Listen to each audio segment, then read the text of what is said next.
Hi, author Sandeep. It's really wonderful to have you here. How are you doing? I'm doing good, Dashika. Thank you for asking.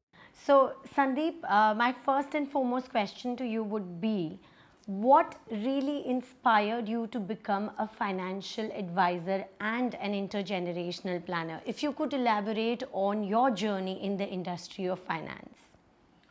So, everything has to start from zero. If you take any Superman, he was not the Superman from the day one, right? He has gone through a lot of hardship, adversity, then he has become the superhero. So, before I become the financial advisor, I hit the bottom of my life. I just explained. When I was 25, I was married to, Oh, and I started a business. I lost 70 lakhs within 2 years. And the Chelta attitude, I didn't take my life seriously during that time also. all right. So when I met my client and his father got a third stage cancer, their entire family was devastated. They have no clue what to do with his father's business or what will happen if his father passes away. They had no clue. I went through that trauma of the family. That time I decided what will happen to my family if I'm no more with this worst situation. That one thought sparked the idea. So I went to Madiwala Lake. I sat for 1 hour. What is the reason for this? I was good at marketing, sales, but one thing I was lacking was the financial aspects. Whatever you do in the business that impacts your bottom line, the financial statement, Correct. that I was not aware. Even I was not aware that there is a three types of financial statements are there. As a, being born and brought up in the traditional family business house, what we know just how much we are earning, how much we need to pay, and how much is the outstanding. That's all we would be knowing. Right. Then that made me to learn about finance. I went to E&Y. I studied for 6 months, finance for non-finance. I didn't understand much because my peers were CAs and CEOs. It was not like a traditional education system when we learn at the higher level. The case studies were not, I was not able to understand. Then I met Dr. Anil Lamba. He is one of the finest corporate financial literacy activists. He taught me how to read financial statements, how it impacts. While learning, I became the fan of financial numbers and financial concepts. Okay. That's how my Wow. journey has started. And I worked for 6 years non-stop, 18 hours per day. I started implementing all the knowledge, whatever I learned, and understood in the meantime what all the myths are there in the market. So I started enjoying, and after 6 years, I became financially stable. I thought, why can't I share my knowledge with others? That is how I become the financial advisor. So, Sandeep, could you please give us an overview of the four books that you have authored? Sure, I'll give the overview of all the four books. The number one is How Do You Build Your 21st Century Financial Plan? The financial planning industry changes every few decades. The strategies which has worked in the last century, in the 20th century, may not work in the 21st century. Sure. Why it may not work, I have covered that, and also the author's inspirational journey I have covered in that book. The 5 stages in the life and how you need to position your finances portfolio, because at the early age the exposure to the equity should be more. As you become older, the risk taking capacity comes down. What should be your portfolio during at the last stages of your life, Okay. and the what should be the insurance coverages, and at what instances you need to meet financial advisor. Sometimes reading a book may not be sufficient because I would be writing in generic, and the situation may not be maybe different for each and every person. That's why it is called personal finance, Correct. right? So I always I'll advise my clients or the readers to read a book and acquire the knowledge, but while implementing, kindly consult the financial advisor, because you need to explain your personal situation to the advisor to give the tailor-made solution. And the second book is the investment guide for entrepreneurs. The way the entrepreneurs invest, the way non-entrepreneurs invest is different, because for the entrepreneurs the two things are common. The one is liquidity issue, and the second one is the certainty issue. You may be doing the business, and so many people are doing business. It is a common across all the spectrum. They have a liquidity issue, whether Mukesh Ambani or me, I have a liquidity issue, and also I have a certainty issue. So for us, the investment is totally different than the for the employees compared to the employees.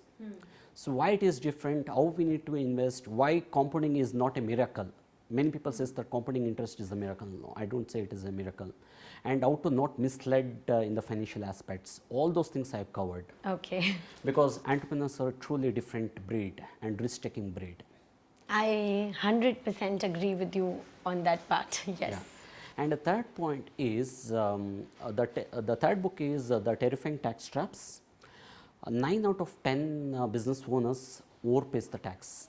Okay. And in this book, I've covered why should they work with financial advisors and tax accountants or auditors, or you can say it as a CA.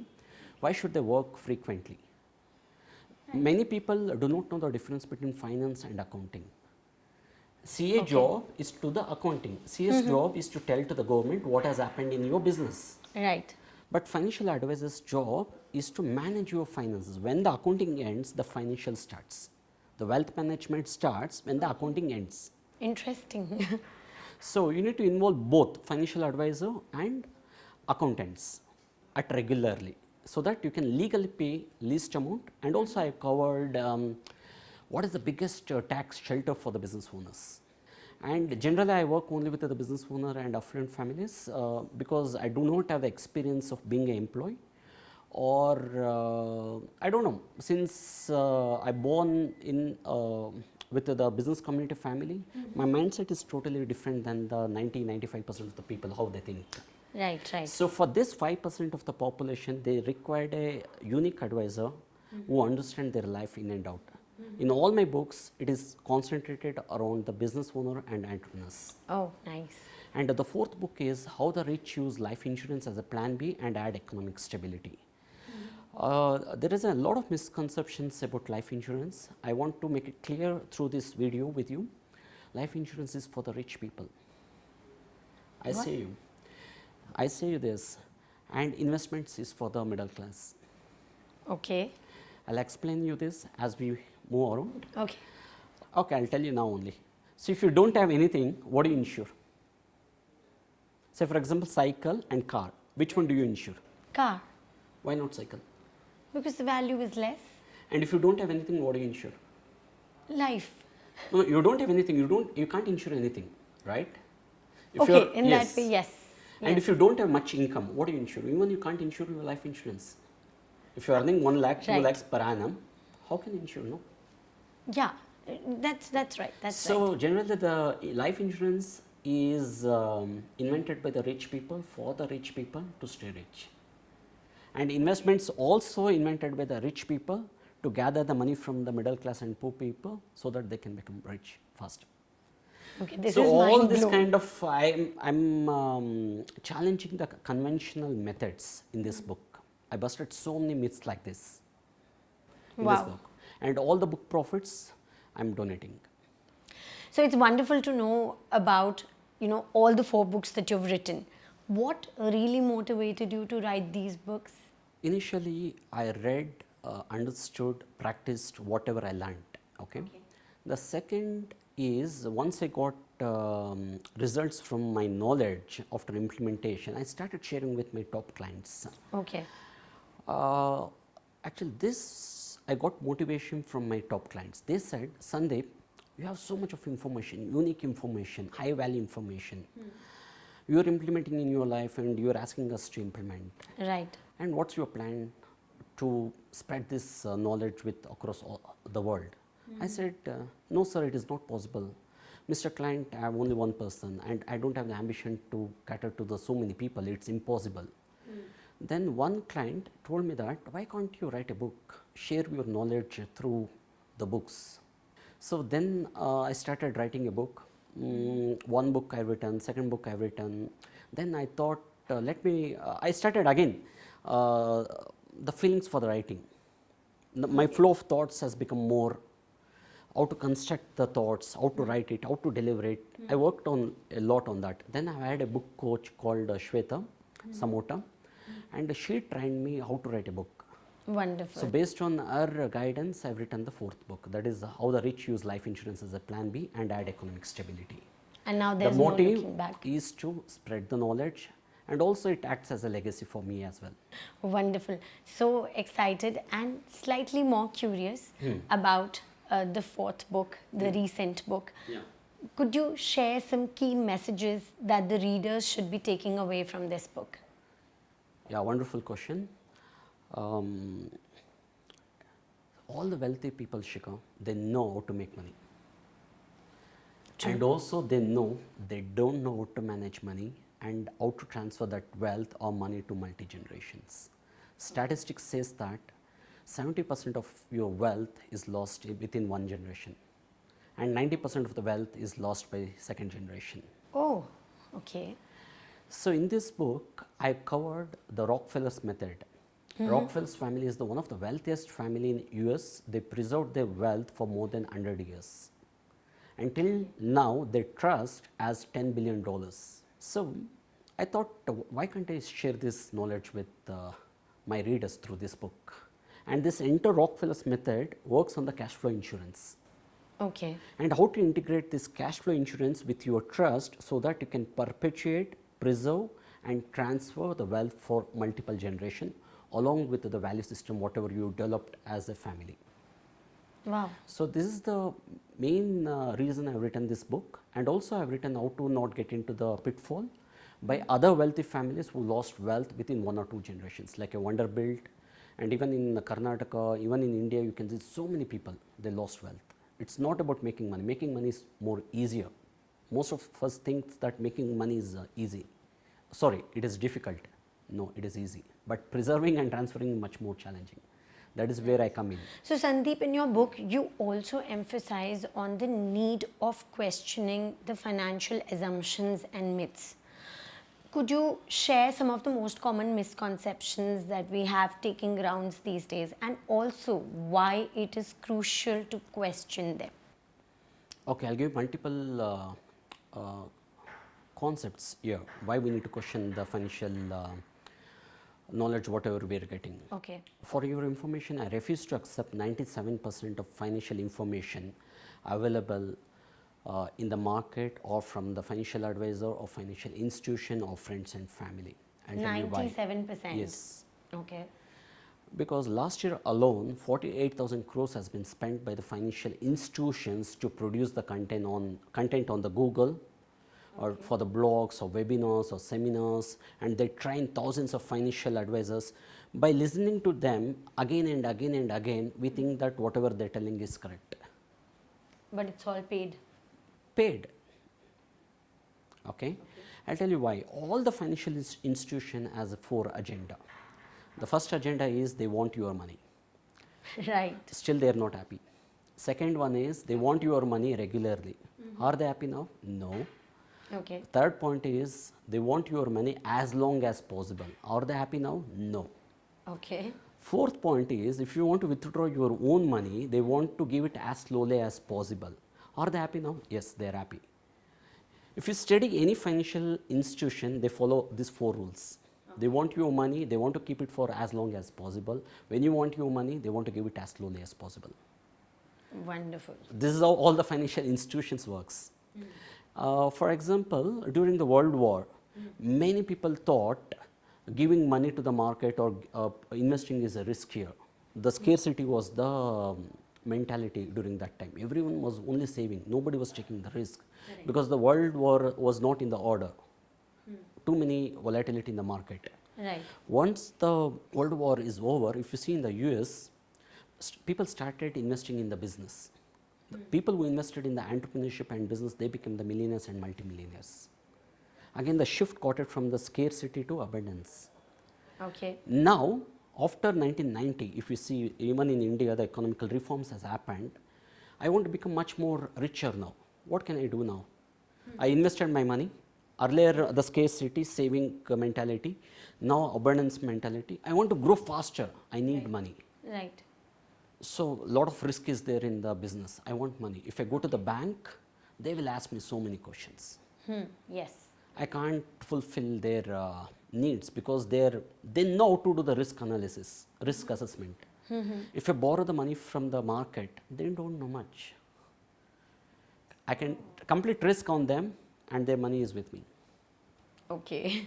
I'll become rich, I throw them the peanuts. Wow. So this is the mindset it is happening. If you see like few decades back and few decades back and now the current situation. And one of the myth I want to burst is the self-insurance. Self-insurance is a myth. What self-insurance is if you accumulate enough assets, that assets itself takes care of the risk. You may not require the insurance, that says. That is a myth. There is no concept called self-insurance. Either you have insurance or you don't have the insurance. Say for example, to save the premiums, I'll take the term insurance for 60. By assuming that by 60 I'll retire and I'll accumulate a lot of assets. Okay. But what happens if I lose the asset? Again, I need to pay the money. So I have a 1 million house or 1 crore house. If something happens to the house, again from my savings I need to repay, no? I need to rebuild, Right. no? Right. And I'm at 60 and I have enough years to again work for another 5-10 years. If something happens to me, who's going to replace my money? No one. Insurance is the only product in the financial products, among all the financial products, which replaces your income which you have not earned it at. Okay.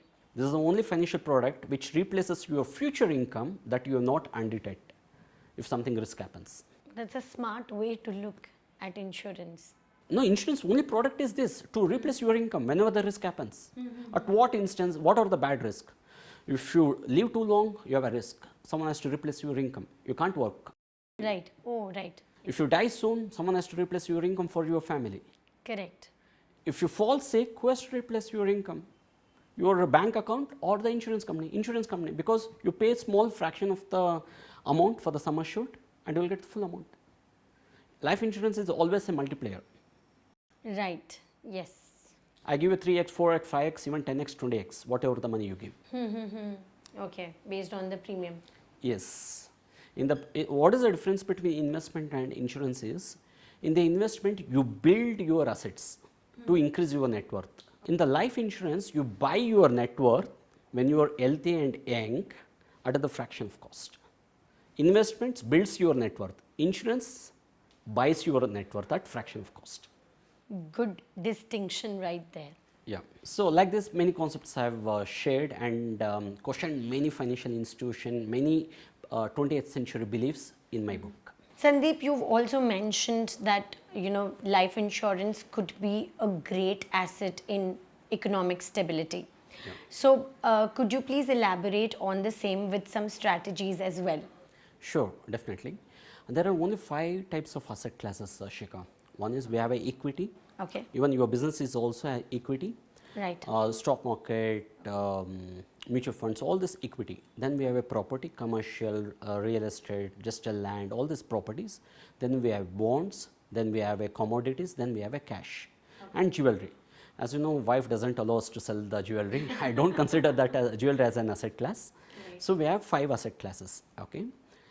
Now, whether the equity goes up and down, stock market goes up and down every day. Yes, yes, it The does. property value also goes up and down. Correct. So commodity goes up and down, and bond also goes up and down after the tenure is over or every time. And the cash, when all these 4 asset classes goes up and down, your bank balance, the cash also goes up and down. Right. Why this all 5 asset classes goes up and down? Because based upon the interest and inflation, these 5 asset classes goes up and down. True. Okay. True. Now, if all the asset goes up and down, up and down, up and down, it's very difficult. We do the diversification. We invest, we'll ask clients to invest in all the 5 asset classes, but still the risk is not mitigated because one asset class is missing, which is not affected by the interest and inflation. That is only one product, that is the life insurance. Okay. Irrespective whether interest goes up or down or inflation goes up and down, some risk happens, you will get your money. Even war is all happening also in the market, you will get your money.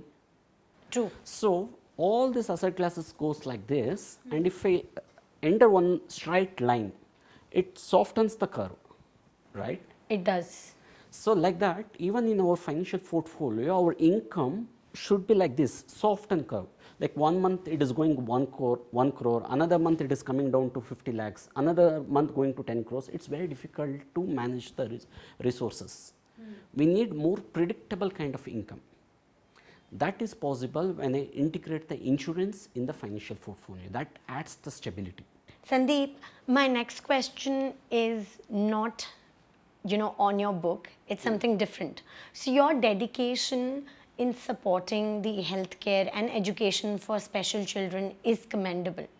What makes you feel like you need to give back? One is, as you know, in the Hinduism, we believe in karma. Do good, be good, so that karma comes back to you. True, yes. But here, whether it comes back or not, I don't know. When I Okay. give, I'll get some kind of satisfaction. I'll get some happiness. The more I give, often I give, the good emotion, the good chemicals in my body, it releases. That makes me feel happy. Okay. Then I'm a part of Rotary also. I keep doing community services for the underprivileged society. Because I give not because they want, I give because I want to give, because it makes me happy. More I give, more I feel happy. I encourage others also to give, not because they want. Keep some selfish, you feel happy. If you have a selfish, I was reading one book, it says that the more selfish you are, the more donation you have to give. Because more happy I want to feel. And why underprivileged, why I support for education and healthcare for the children is we always invest in the future. Who is the future for the humankind, our next generation? Yes, true. So that's why I want to invest in the future generations for the betterment of the world. And for the healthcare, even I have twins. I have twin babies. Oh, I struggled a lot when they born. They were the preterm babies. I spent close to 30 to 40 lakhs. That will cost that much. Okay. For the incubation cost itself is per day 40-50,000. I could afford, but what about others? I'm sure very difficult for a lot of them out there, yes. Very difficult. I used to hear a lot of stories that they sold their house, they sold their jewelries to safeguard the future Right. of the child. Right. So I give just to feel happy. Sandeep, as a sought after speaker and author, you've had the opportunity to speak to diverse audiences, right?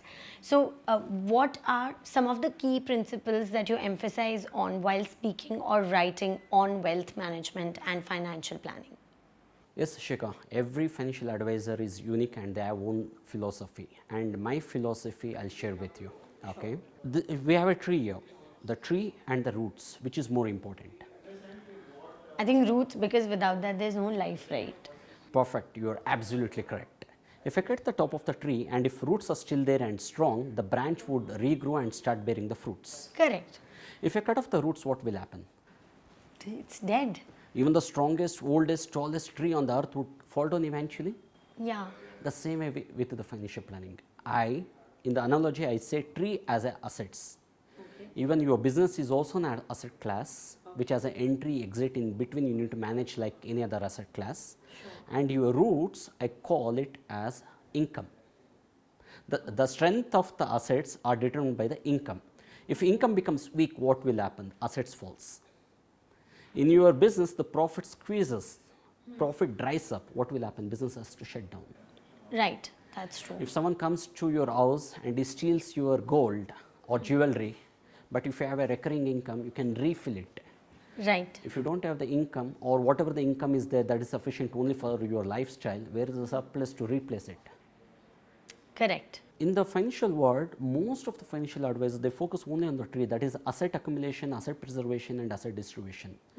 If you think in a deep manner, all the rich people, all the top financial advisors, we focus on the roots, that is income accumulation, income preservation and income distribution, so that this tree stays here for a very, very long time.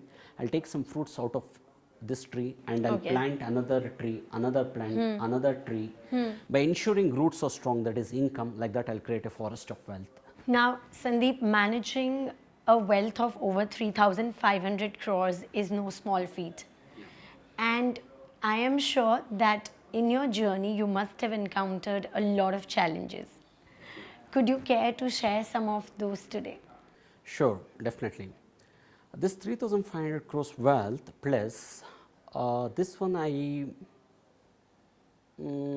started acquiring just 3 years back. Just 3 years back. Just 3 years back, okay? Okay. Normally it takes for the average financial advisor 15, 20, 25 years to accumulate or cater to this mass wealth. Okay. There was a lot of challenges when I started my career as a life insurance advisor. Then I evolved as a financial advisor. Then I evolved as a estate planner. Then I evolved as a asset structuring. Okay. When I started like 3 years back, I was solving very small problems. That's why I was getting very small wealth to manage. Okay. Small problems means small wealth to handle. manage. Yeah. Okay. So, somewhere I read that if you're not an NGO, if you're not a government, then it is better to solve rich people's problem. Bigger problems means bigger wealth to manage. Yes. Even I also grow along with my clients. Okay. Makes sense. Right. So, when I was thinking what kind of problem I need to solve for the rich guys, everyone has money, and if rich fails, thousands of families also fails, Yeah. because we are all dependent upon the rich guys, right? So solving rich people's problem is not a crime, it's good for the society. If I safeguard them, I can safeguard so many families. That thought also added that it is a good cause to solve. So in the financial industry, I am not competing with any big guys. Instead, I am complementing their skills. If you see the family offices, they majorly focus on the investment parts. They don't focus on the estate planning, like how can we transfer the wealth from one generation to multiple generations.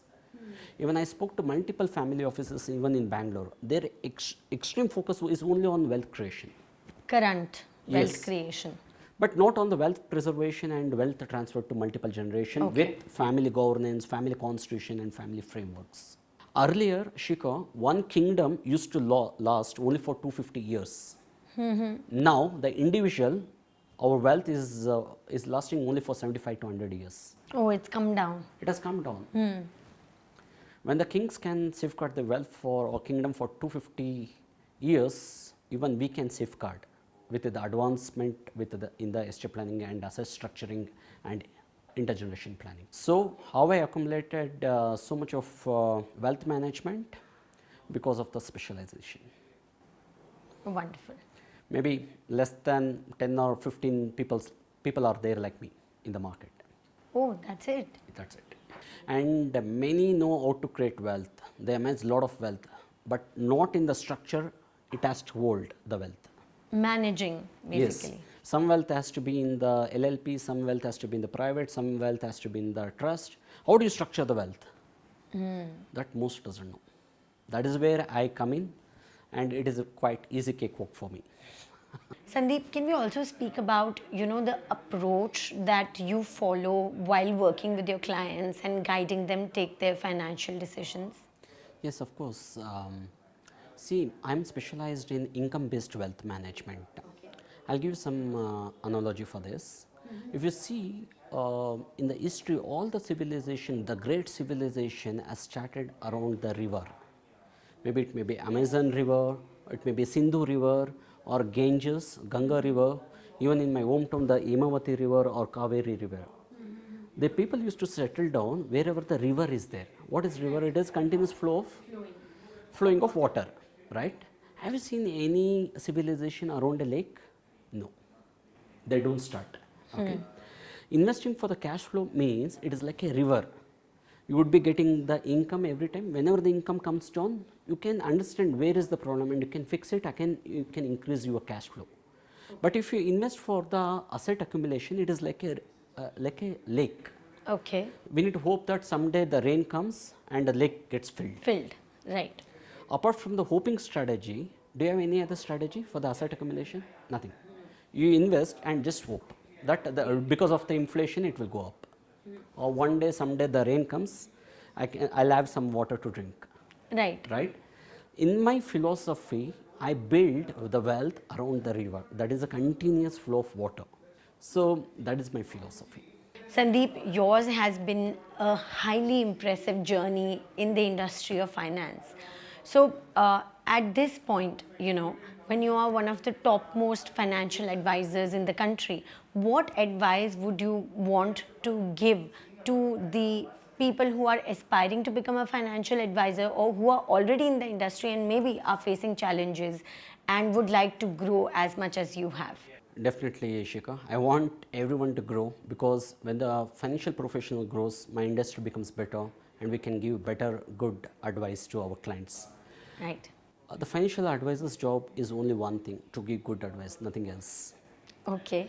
But before giving the good advice, we want to understand what kind of good advice we want to give, what kind of problems we need to solve. For the young professional, what I tell them is, don't focus on the problems you want to solve. Focus on getting the clients. Understand the nitty-gritties of the practical challenges they face. And keep learning, learn from your peers, learn from your competitors, learn from other industries.